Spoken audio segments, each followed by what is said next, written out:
Yun yung sinasabi ko nga dati, di ba? Pag nakita ka na magjowa na magkalayo yung itsura nila, mapapatanong ka, bakit sila naging magjowa? Hindi sila bagay, pangit yung isa, maganda yung isa, di ba? Pero di natin alam na baka meron silang nagustuhan sa isa't isa na way beyond the itsura.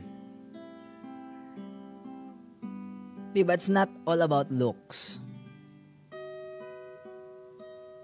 It's a start yung looks, 'di ba? Kasi yun talaga naman ang first impression, 'di ba?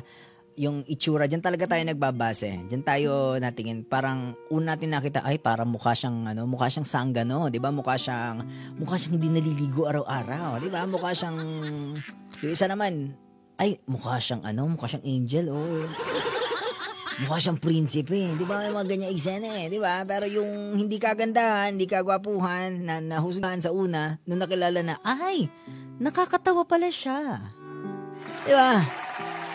Ay, talented pala siya. Di ba? Yun naman kagwapuhan, ay, gwapo lang, ay, maganda lang, masama pala yung ugali. Di ba? It's not all about looks.